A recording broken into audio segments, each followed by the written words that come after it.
Hello, this is Mike, NoStressMike.com. And this is part 2, and we're talking about the twisted pelvis.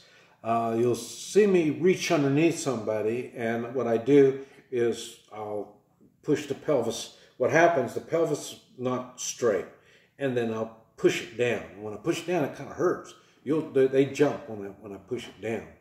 And that will straighten the pelvis.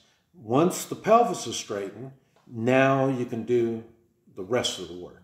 Now, another way of doing it, if someone has a lot of backache, they can't hardly move. It's hard to walk. They can't bend down. I mean, it's really bad. What you can do is you have them lay down, and same thing, they can lay in bed and have their feet hang off the end, and then you grab them by their hips, and then you pull them on one side, and then you pull them on the other side. And I normally do 2 or 3 pulls like that, and then go over there like that. And you'll see one leg will shorten up. And when that happens, you can take that short leg and jerk it. You'll see me do that sometimes. I don't like doing it because people don't believe me when I tell them their pelvis is twisted. So that's why I like to use my finger and push their pelvis down. Now they believe me. People respond to pain. That's why it does hurt. And when I do expos, you'll see a lot of people standing around because the person on the table is screaming and hollering. Not real bad. Just I hit them. Oh, that hurts. Like that kind of stuff. And so when you pull that leg, you pull that short leg, and then when you pull that, now it's going to pull the pelvis back in place. That will relieve the pain, but that doesn't fix them. And then that's when you got to do the other work. But like I say, what that does when it twists, pinches a nerve in the bladder.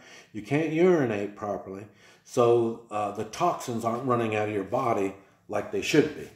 They're not running out like they should be. Okay, what happens?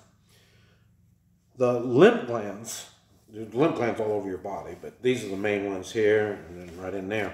And I'll push them. When I have them face up, I'll check them and to let them know. Because people don't believe what you say, but they believe pain. And like I say, so whichever side the kidney's not working, like say the right side, you'll see when you push down on the right side on the kidneys or the right side on the inside of the leg right there, it's going to be a lot more painful than the other side. So the side that the kidney's not functioning like it's supposed to, the lymph glands can't pull all the fungus, bacteria, fungus, bacteria, and viruses. That's what the lymph glands do. They pull all the nasty stuff. That's what the fluid in your body, all the contaminated fluid, goes off into the lymph glands, and then it drains into the kidneys, then it drains into the bladder, and then you get rid of it. But if that one kidney is not working so good, then that side, that knee's been hurting you or whatever, it's not healing. That's because that kidney's not pulling all the toxins out of the lymph glands on that side. And so that's the important part of having the pelvis. When the pelvis twists, pinches the nerve in the bladder, you can't urinate. One of the reasons why that happens is pop. And there for years, I used to try to figure out what kind of pop is worse than the other, because, and people blame it on all kinds of stuff, and because there's a lot of toxins in pop. But what I found out is I've had people say, well, I don't drink pop. You don't drink pop. And then what happens, they drink sparkling water, carbonated water. Okay, it's the carbonation. And I just found that out just my trip to Denver. I did some guy that works with hazardous materials, and he drinks sparkling water. And I told him what it was, and I found out that it's the carbonation, but I can't figure out what it is. And he just told me. He says, okay, the carbonation is just like sucking on an exhaust pipe. I mean, it's just, it's carbon. And what happens, our blood needs oxygen.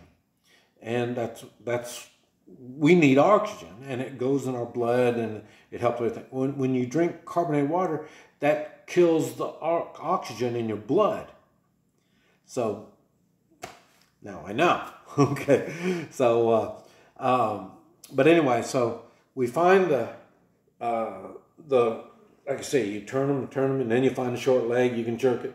Okay, after you do that, then I'll fix the tailbone. And this is what I'm doing. When I know now I'm not demonstrating it all, but when I'm working on people, these people, I've got their full attention. And that's what I'm trying to do, is explain what it is. This is what these videos are, explaining what it is I'm finding. Okay, so, but anyway, so we've tilted them, we've straightened their pelvis. The pelvis is straight now. Now, you got to straighten their tailbone, and that's what you see me doing. And there's tendons and ligaments that are pulling. They're both pulling equally. People think it's the muscles that hold our bodies together. It's not. It's tendons and ligaments. And these tendons and ligaments are hard. They're not soft like muscle. You can flex your muscle. You don't flex your tendons and ligaments. You do them stretching. That's why you see the Chinese doing their Tai Chi. They're doing all this real slow and easy. And what it's done is stretching those tendons and ligaments. And when it stretches them, it gets those toxins out. Then when they get out, they go to the lymph glands, then they go to the kidneys, then they go to your bladder, and then they're out. That's when you're doing good. Now, say if you hit your arm, your elbow, you hit it, it swells, it fills with toxins. And you notice when you start rubbing, when you hit it, you start rubbing. What you're doing is getting the circulation going, getting those toxins moving out. And they move out to the lymph glands, and then they drain to your kidneys, and then to your bladder, and then you get rid of them. That's why the less toxins going in, the more toxins going out, the better you're going to be. And then then we do the, like I say, we do the tailbone, and there's all kinds of stuff, and that's what I do in the classes. Is I show them where these points are, and you look for these points, but now I help them know where to look, and then you straighten the hips, and then you go on down, and then this is what I do. I've got a system that I do. And then I go down, I check the knees. And I always normally do the good side first. I do the good knee, and then normally it's good. And then go to the side where the kidney's not functioning right. That's going to be a bad knee. And then I do the same thing on the ankle, both ankles. And then from there, I go on and do the feet. You'll see me like this. That's the bottom of the foot. You'll see me sweeping it. And what I'm doing is I'm looking for crooked toes or blockages in energy. That's all this is energy work. So I'm looking for it, and then I come back this way. And then if I find one blockage, it's no big deal. But if I find more than one, I suggest that they get not a foot massage, but reflexology. And reflexology really hurts. I know some reflexologists that you pay in advance. And the reason is it hurts so much, you'll tell them stop. But what they're doing, all these points that I'm looking for on the body, they know where they are on the bottom of your feet. And it hurts. And they can open up all these blockages the same like I do. But now you got them all on your feet. And I just kind of go through them, but I don't go to the exact spot because I don't know that stuff. But they do, and they'll fix that. Okay, this is part 2. Now we're going to go to part 3.